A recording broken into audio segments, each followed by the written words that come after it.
Hey everybody, Solvetchkin, the streaming demon here, and we're going to talk about the current standard meta after release of March of Machines. And I've just picked up a couple of my favorite decks, things that I've been playing, and a couple of things I've been seeing a lot. And we're going to rank these in tiers. I've got 15 decks I want to talk about, so we'll put 5 in each tier. This is by no means an end-all be-all, and it's going to be a little skewed towards what I like to play. And we'll talk about each deck a little bit. I'll probably do some more detailed deck tech videos on a couple of these. You might have seen some of my other deck tech videos, so some of these might be familiar.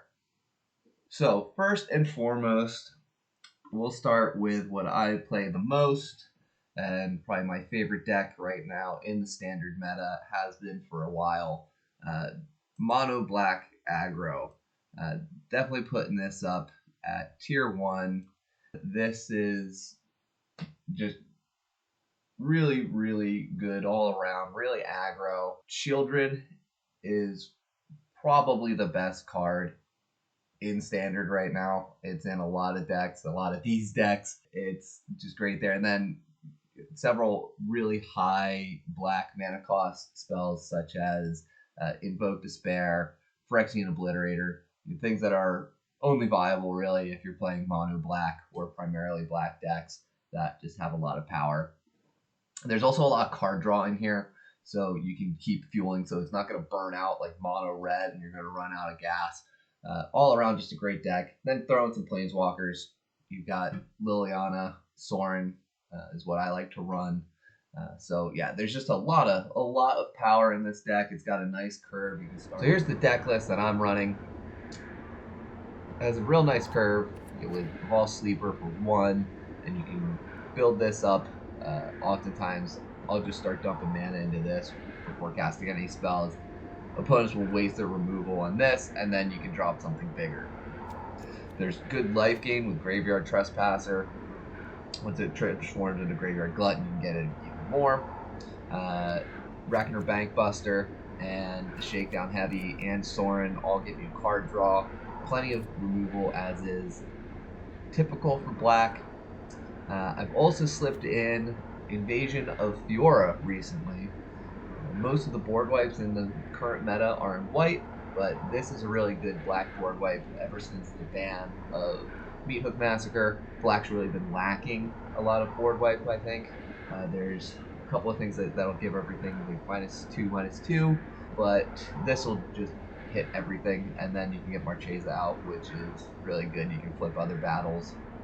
You'll see that in my Jund deck. Also, Marchesa can kill Planeswalkers, so pretty cool. Yeah, this is, as I said, by far what I'm playing the most right now. My pick for number 1 in the meta, and my favorite deck to run currently. So, also up in tier 1, another monocolored deck. This is probably no surprise to anybody, but mono red burn. Red deck wins is a classic archetype in Magic. This is pretty straightforward. Burn spells, hasty creatures, low CMC costs. Chandra is in there, and the new Koth for Planeswalkers. But other than that, you play with fire, lightning strike.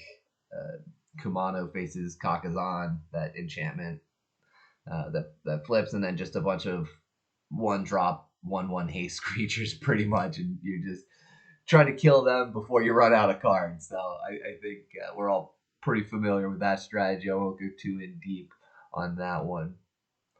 So the next deck I want to talk about is, actually I'm going to put in at tier 3. It's Gruul Oil Counters.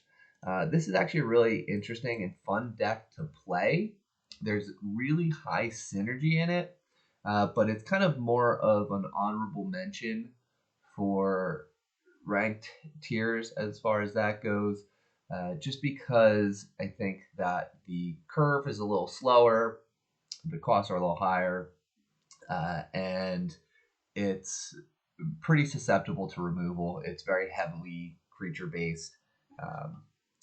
So let me pull up the deck list of what I've thrown together here real quick. So the real engine here is Churning Reservoir.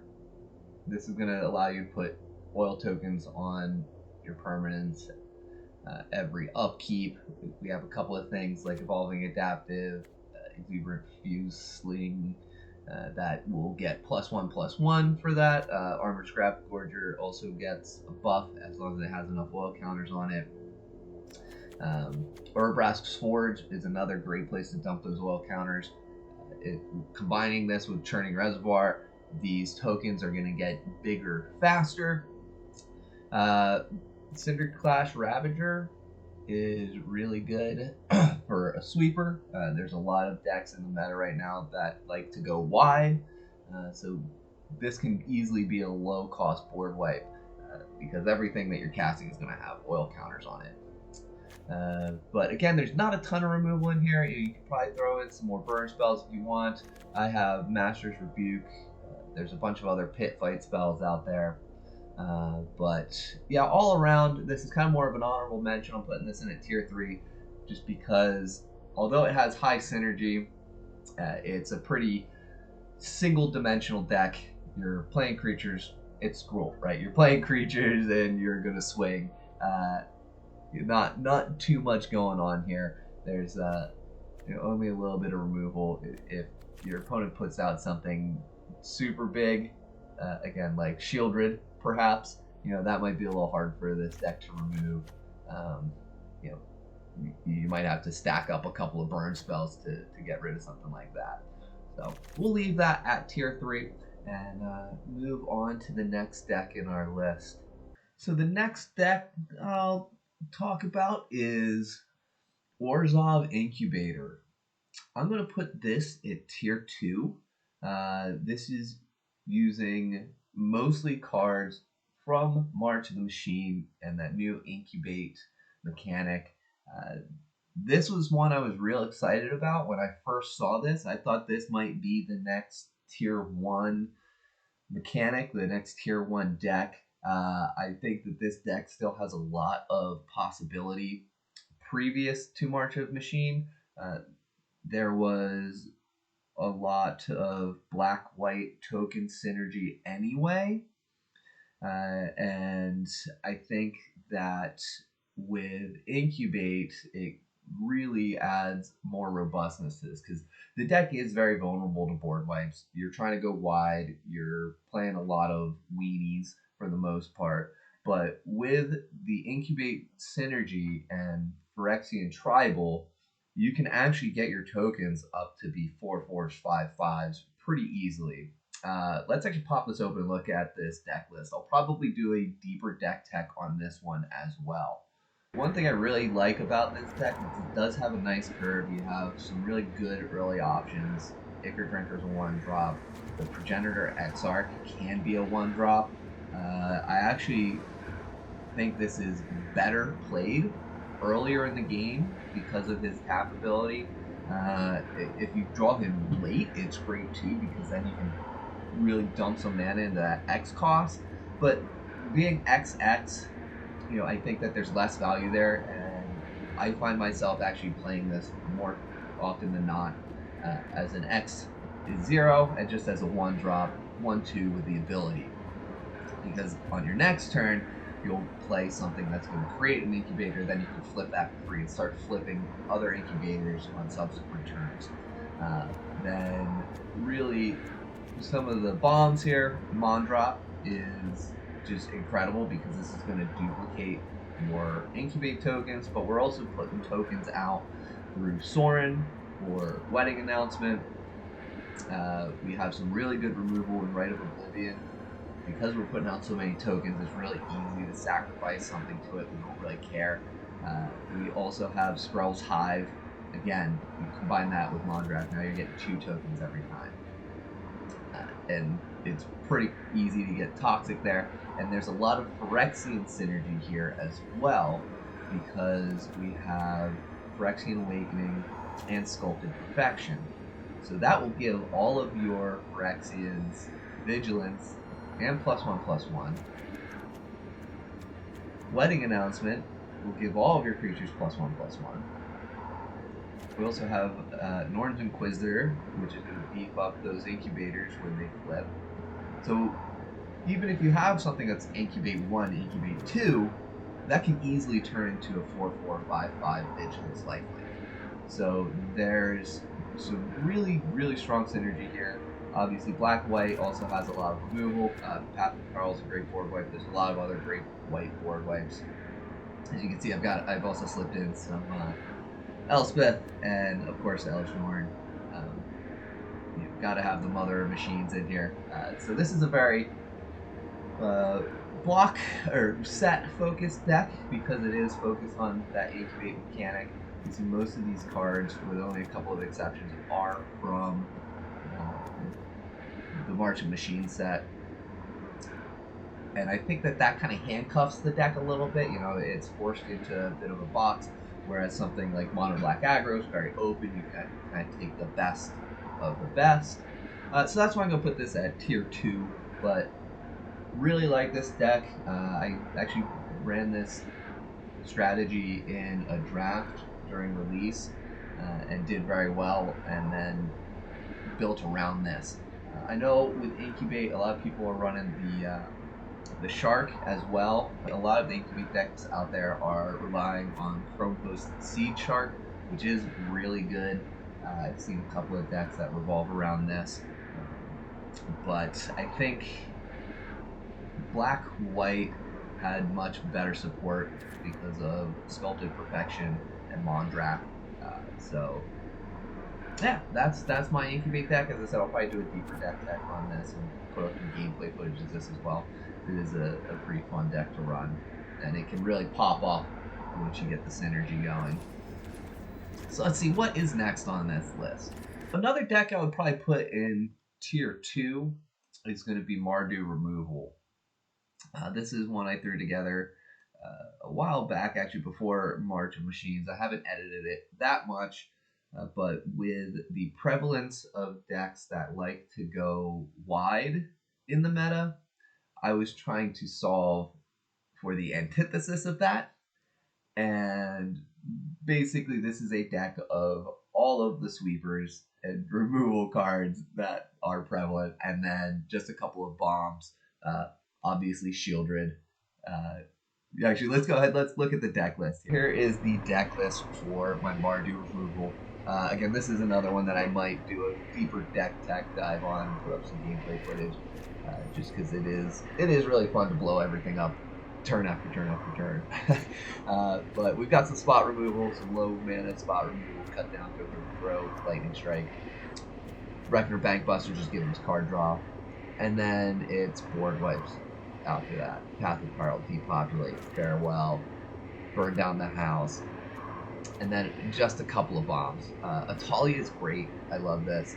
I'll talk about this more in my Jund deck that we'll dive into. But yeah, 4 Shieldred, 2 Liesa, just because we're wiping the board all the time. We have her out there with everything else it'll bring back. But really, we're just stalling, wiping the board, waiting to drop a bomb, letting Shieldred bleed them out. So that's that deck. It's kind of goofy, kind of silly. I'm sure it frustrates a lot of people out there. But it is pretty good because of all the board wipes. I mean, removal is super key, especially with a lot of the decks in the meta going wide.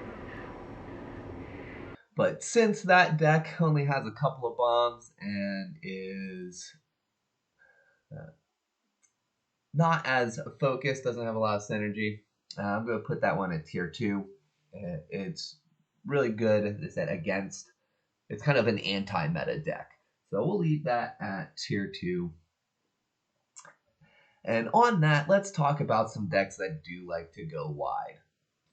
So I think I'm going to put Turbo Toxic up into tier 1. This green-white Toxic, I think this is pretty popular in the meta right now.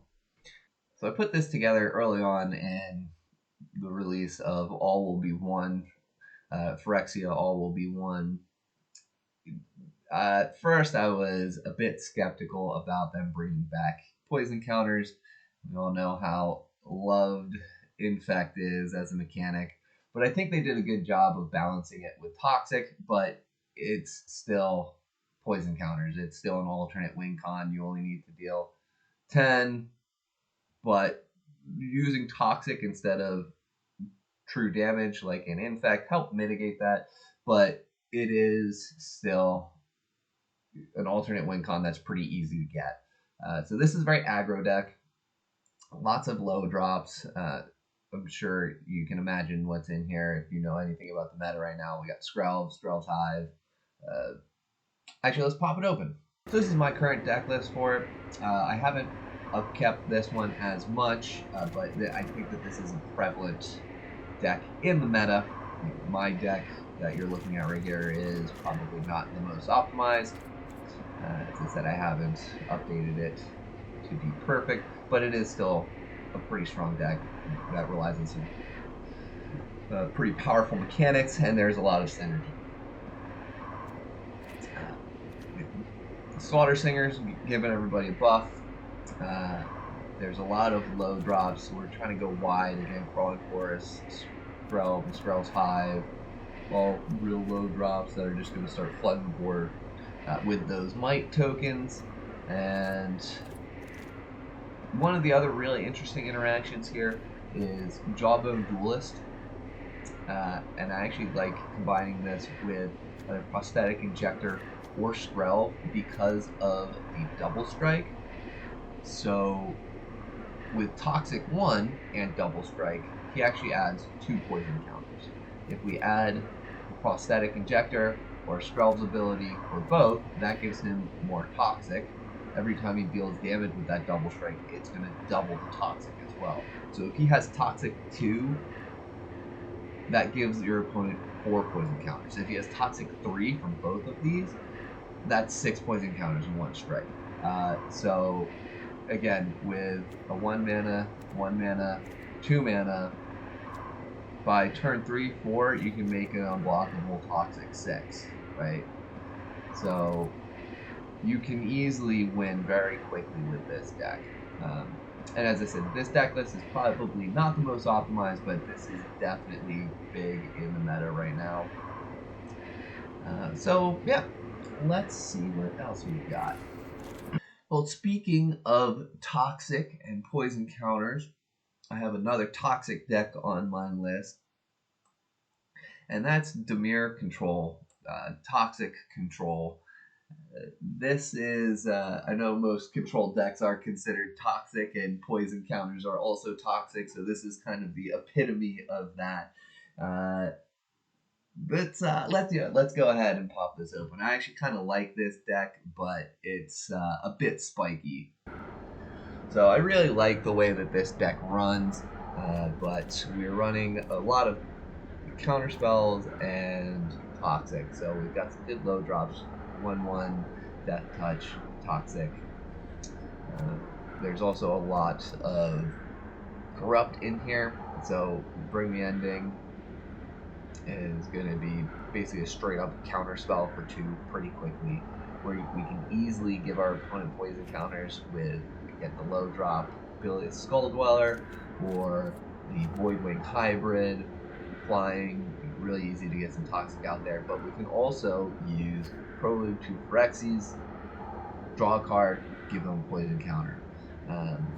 So again, with Corrupted, Anoint Affliction becomes straight removal, and yeah, we've got some other counter spells in here, card draw, and then removal. So this is your classic Dimir Control, but we're also combining this with Toxic.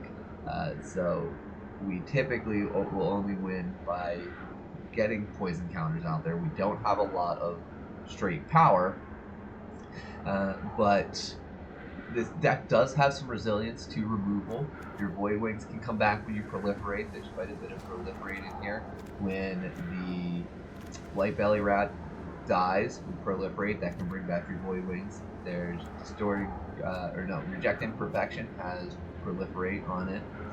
And then, of course, we've got Vraska, proliferate for 0. So yeah, there's a lot of really cool synergy in here. This deck does a really good job of controlling the tempo. I do enjoy playing this. I'm sure you'll notice that I have a preference for the Grixis spectrum of the color wheel, uh, but I think that this is a very solid deck. It's a really good deck. I don't think it's quite tier 1 just because there isn't a terrible amount of power in here, and with the prevalence of really aggro, low drop token decks out there, like we talked about the Turbo Toxic, um, I think that this is well placed at tier 2. The deck can easily get burned out, overwhelmed pretty quickly if you are not hitting your counter spells and doing a good job of controlling your opponent, or if they just outpace you if they go too wide for you. But it's a pretty good solid deck. It is one of the ones that I like to run more often than not. As far as what I like to play, it's probably in my top 5 or 6, but I I'd stick this at tier 2 overall in the meta. So as I said, I tend towards the Grixis end of the spectrum. So let's talk about Grixis mid range. I do like this deck. It's a lot of fun. I was playing this a lot more before they released the last couple of sets.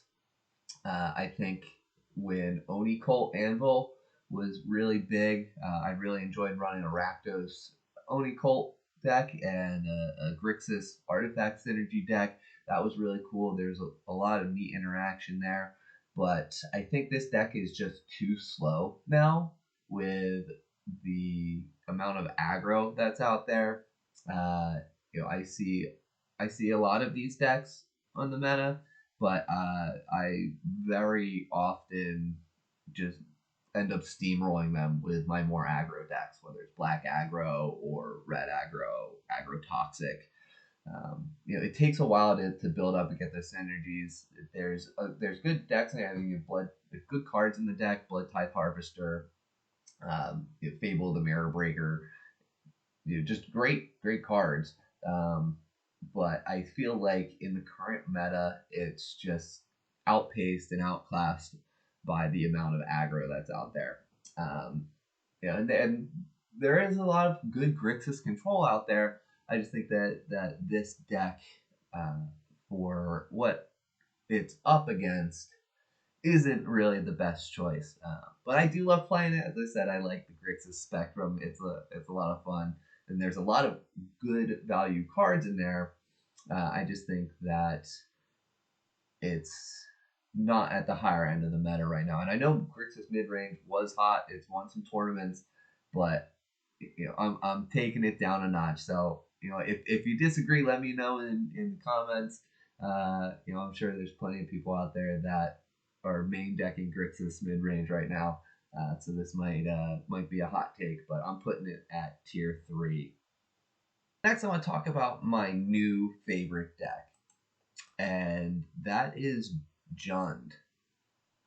Uh, there's some interesting combos you can put together. I think this is a complete homebrew. I haven't really seen many other people running this in the meta when I'm playing games. I actually don't see a lot of Jund at all, but specifically what I'm doing in this deck is combining Shakedown Heavy and Fight Rigging and using that to cheat out some bombs. Um, let's go ahead and get under the hood here, and I'm probably going to do a more in-depth video on this deck specifically, just because, as I said, this is my new favorite deck.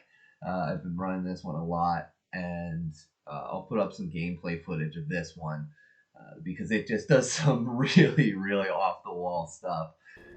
So, as I said, this is one of my new favorite decks to play. I'm putting this one up at tier 1 because I am not losing many games when I'm playing this. Uh, it only loses if I'm getting mana screwed, or I'm not drawing into my combo, which doesn't happen very often. So it is Jund 3 colors, so we do have a lot of mana fixing in here. You can see our mana base here. We've got all of the dual and tri lands. But the way that this is going to run, in Jund, we have plenty of removal as well. Got Brotherhood End, the nice sweeper. We got some good spot removal with Infernal Grasp, Hero's Downfall, hit Planeswalkers. So we're kind of hedging our bets there. We're not running four of any of those, but what we're trying to do is put out Fight Rigging. If we have Fight Rigging out with a Shakedown Heavy, as soon as we hit combat, so typically what I'll do is I'll play Fight Rigging, put something on Hideaway, something like, of course, Shieldred, Breach the Multiverse, Itali, Titan of Industry, something like this. One of these huge spells. We'll put that in under Fight Rigging, turn 3, right? Next turn, we'll play a Shakedown Heavy, move to combat, put a counter on Shakedown Heavy. That now has 7 power, which releases whatever we've got on Hideaway from Fight Rigging. So especially if you hit Breach the Multiverse or Itali, which is ideal, really. So now we have one of these coming out, which is then going to pull in 2 more spells from our deck, and our opponent's deck. I've done this where I'll go Fight Rigging into Breach the Multiverse, into Itali, into 2 more bombs from either of our decks.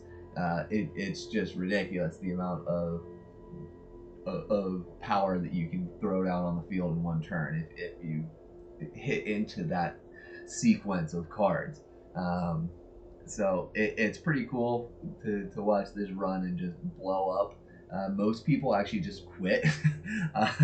Most of the time they see that happen and they just quit. There's very few times I end up having to actually swing at somebody.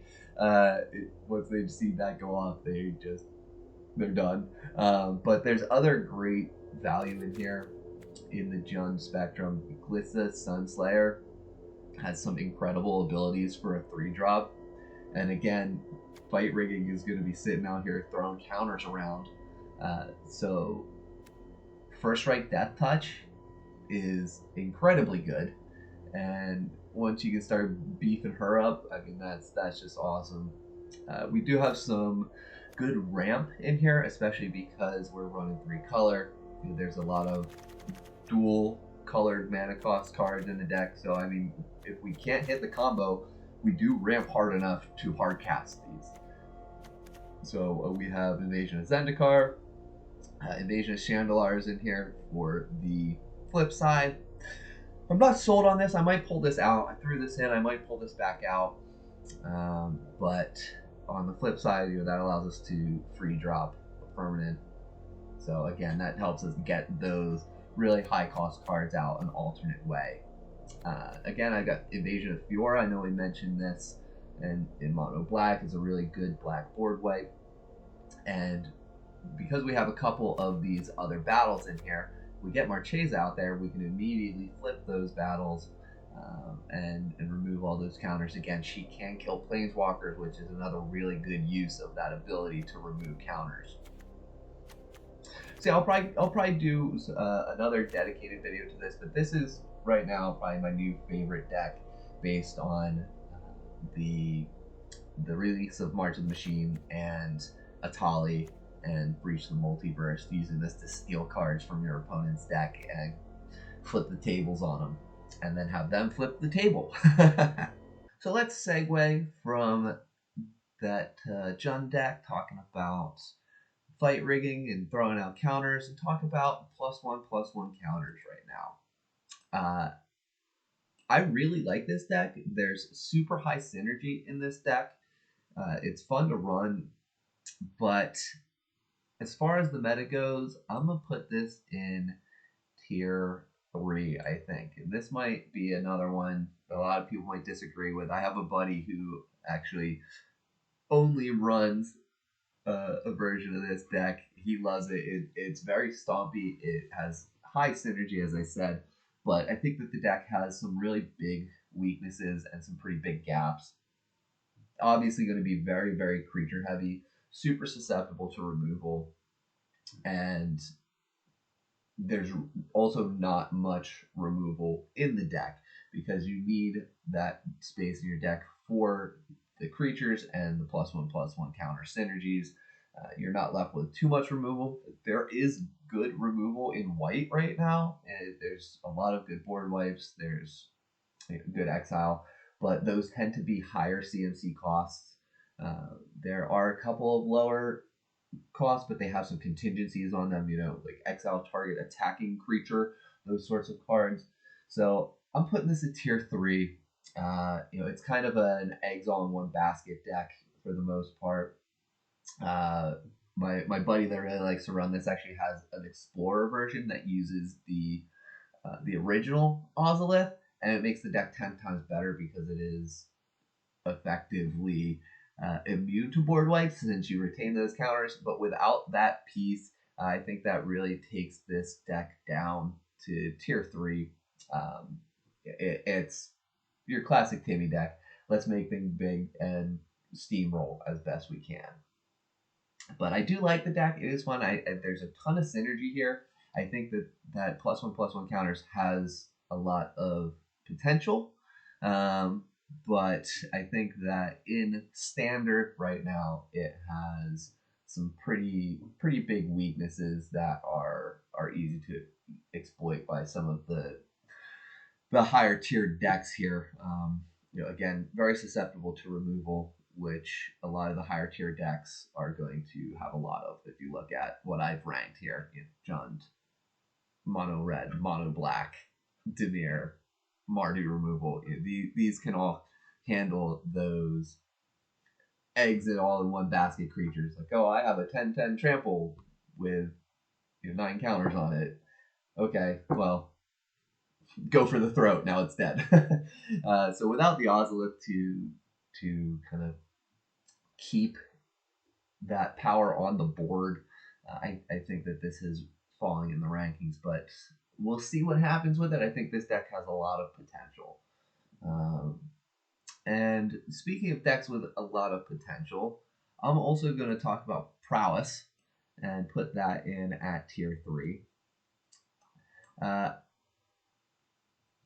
was starting to workshop a Prowess deck once they reprinted Monastery Swiftspear, and when they printed Kenra Spellspear in March of the Machine, I think this deck got a big bump. There's a lot of other Prowess cards and a lot of good cards to support that. Low cost instance sorceries. You can do some typical is it stuff. You're going to be burning, countering, bouncing, doing all sorts of really annoying stuff. That's also then going to be buffing your creatures. I don't think that this is a top tier deck quite yet, though. But I think this has a lot of potential again, and especially with the change to standard rotation. I think that this deck has great potential to rise in the ranks, but it's not one that I play very much. I've seen a couple of them out there that are running, again, mostly Monastery Swiftspear and the Kenra Spellspear, and then a lot of burn spells pretty much.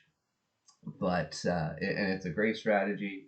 There's quite a few modern decks that do this as well. So I'm excited to see what happens with this. But for now, I don't think it has the power.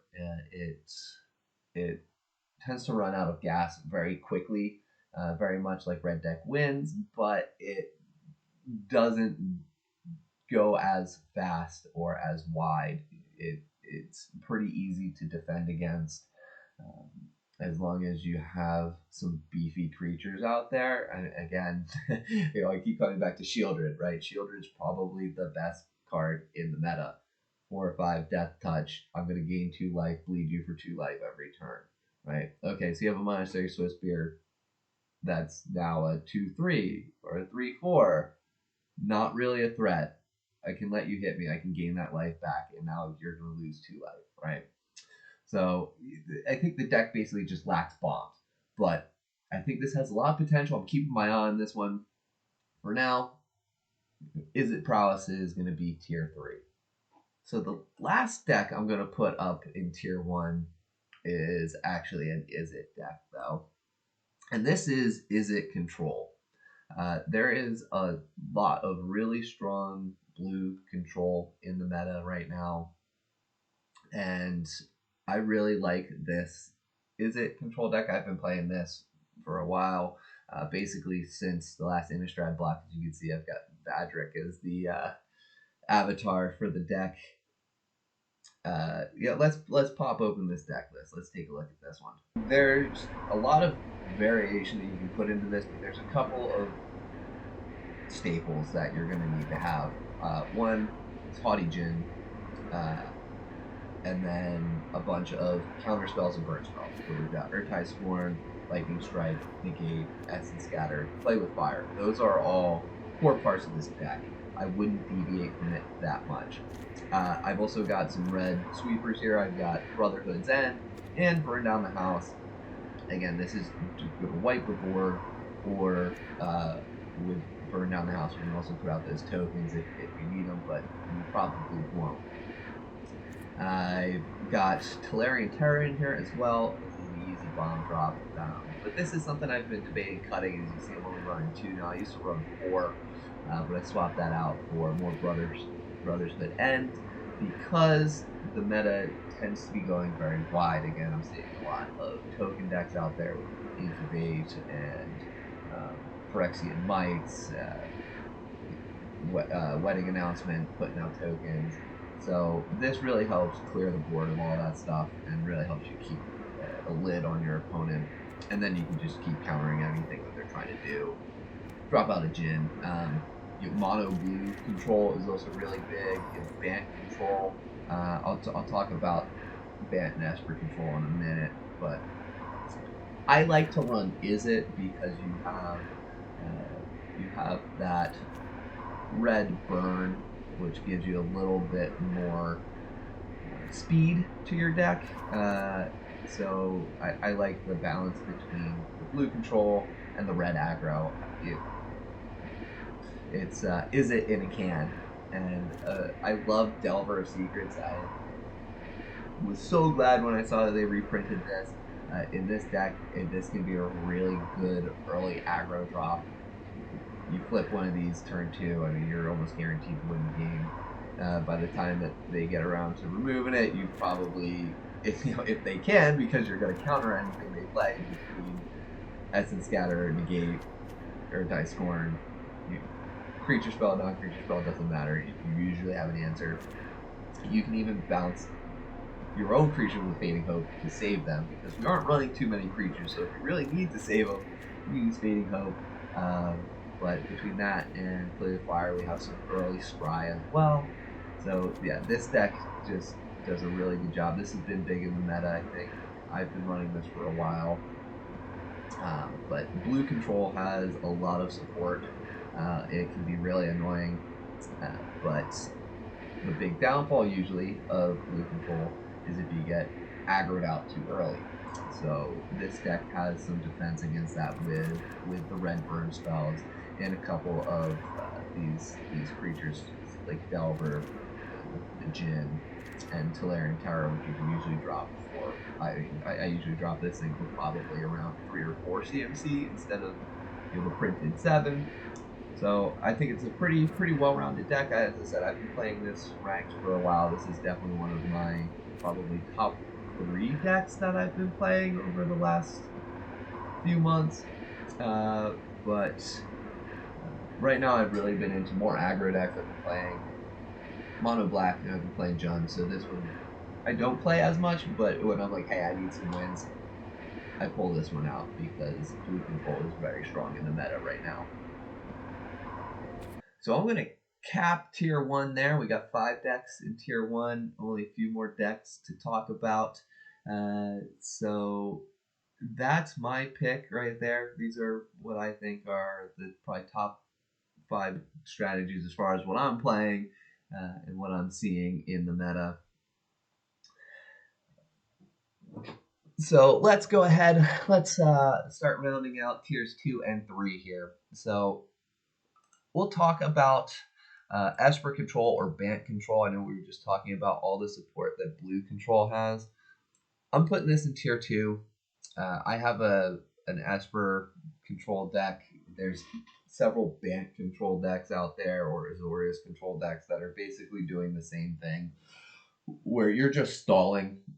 You're stalling and you're playing planeswalkers. So you have the whiteboard wipes, you depopulate, farewell, that stuff, a couple counter spells, and then you're playing either Urza or the Teferi planeswalkers. It's really, really, really boring.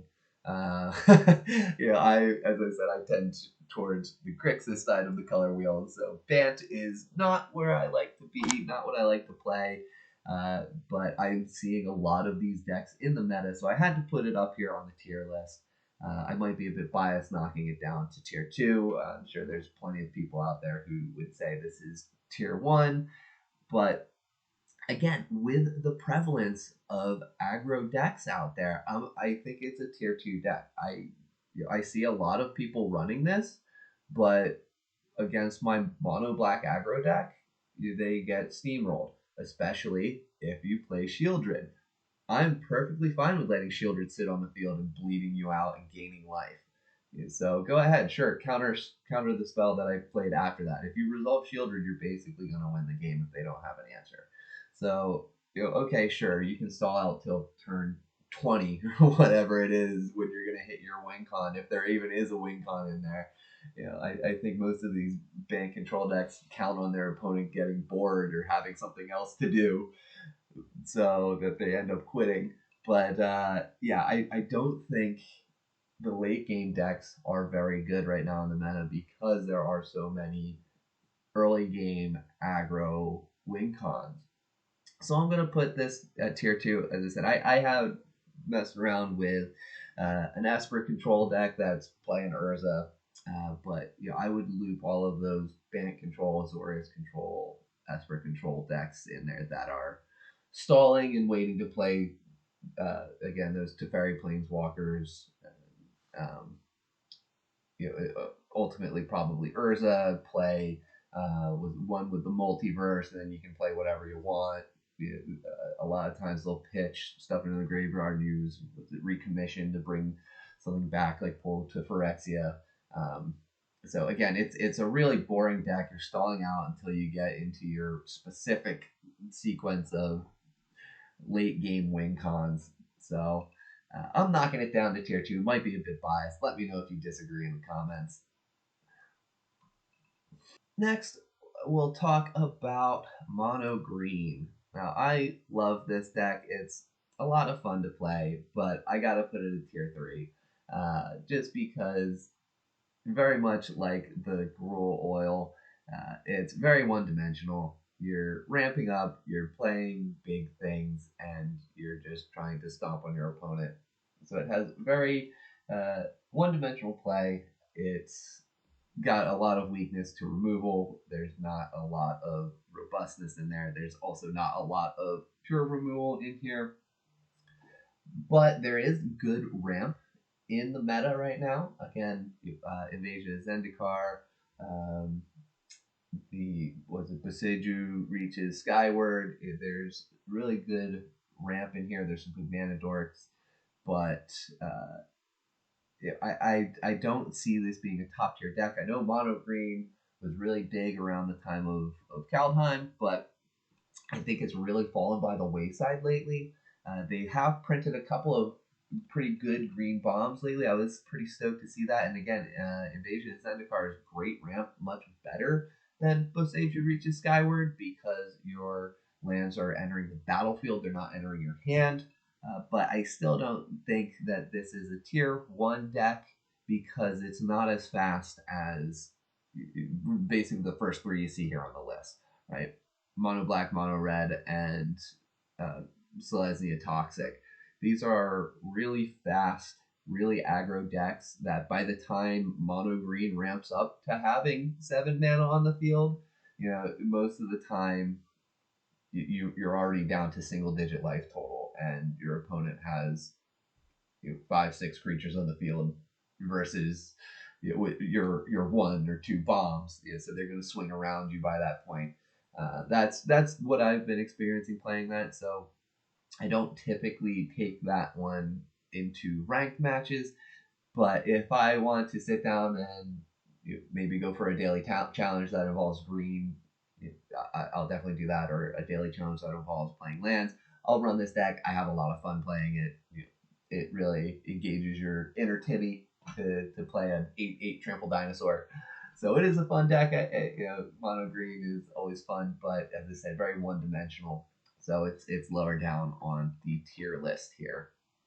So the last thing I'll talk about, I'm sure you can guess, I'm going to put this at tier 2.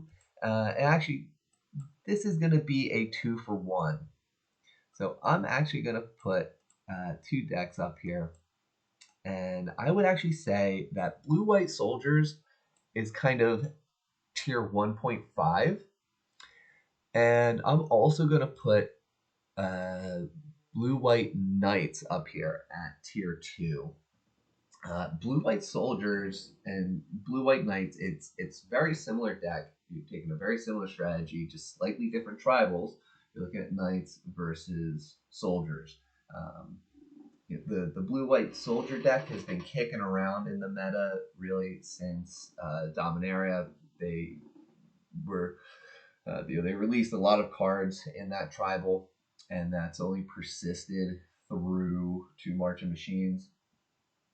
So I think that that's pretty good. And as we talked about, blue has a lot of strong control.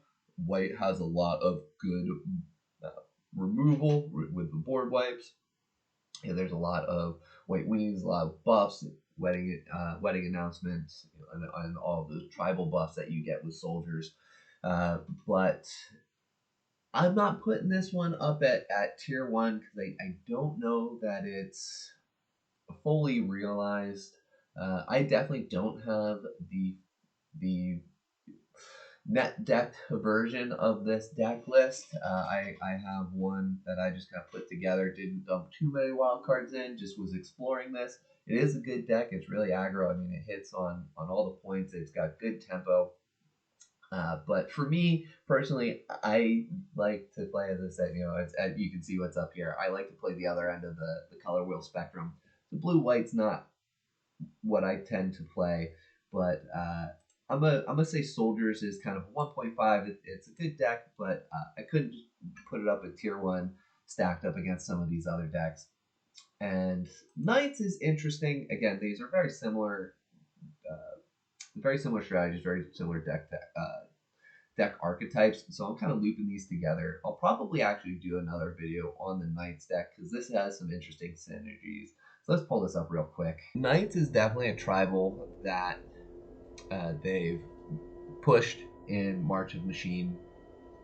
I think that this could definitely be much better if you go into Historic and pull out some cards from Throne of Eldraine, because I believe Knights was also a pretty strong tribal there.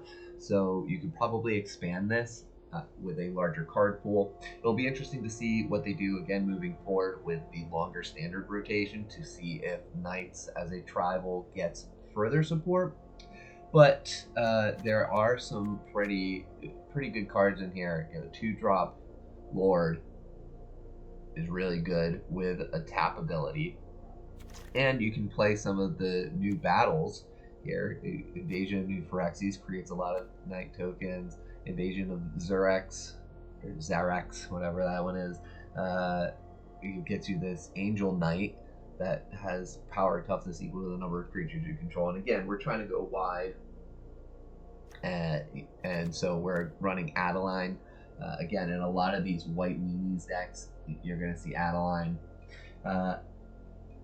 But going wide, again, susceptible to a lot of board wipes. It's really easy to run out of gas. And this deck specifically has kind of a higher curve. I found I was pretty interested, although I don't like to play blue-white. I was pretty interested when I saw this in March of the Machine. I did draft this strategy and did pretty well. and that's what prompted me to build this deck, because I knew there was a lot of blue-white token support out there. Again, with that soldier deck, a lot of white weenie decks. So it's pretty cool. It's pretty fun. So I definitely stick in this one, tier 2. But because of the curve, it does tend to be a little slower and can get outpaced. And kind of the same thing with blue white soldiers, but blue white soldiers basically just does a better job of this. And I think there's more power in that deck with things like Siege Veteran. Um, but overall, I think these are kind of 1.5 tier 2 type decks. Yeah, so there you have it. There are my top 15, 16 decks that I like to play. As I said, there's some of these that I don't always play, but I'm seeing in the meta. So let me know if you agree, you disagree. Let me know what you're playing. Let me know if there's other deck tech videos you want to see. If you want to see any of these decks in more detail, as I said, I'll probably do a couple of these as full deck techs and put up some gameplay footage. But yeah, thanks for tuning in and exploring my review of the current meta after release of March of the Machines. And it'll be very interesting to see what happens to Standard with the longer rotation and what decks begin to emerge. I think that with a larger card pool, we're going to see a lot more diversity, which I think is what Wizards is going for and hoping for. But as we've seen in other formats with larger card pools, it also opens us up to unintended interactions. So I would also expect to see more bans coming from Wizards in the future in Standard. As they've announced many times, they say they design only for the current set and with their focus on Standard. So oftentimes you'll see things that get released and totally break Modern, and then they end up needing to issue a ban. So we'll see how this goes moving forward with the extended rotation in Standard. But yeah, this is what I'm running currently. Doing pretty well in arenas ranked, although it's not the most competitive environment. But let me know what you're playing down in the comments, and be sure to tune in for more takes on Magic the Gathering.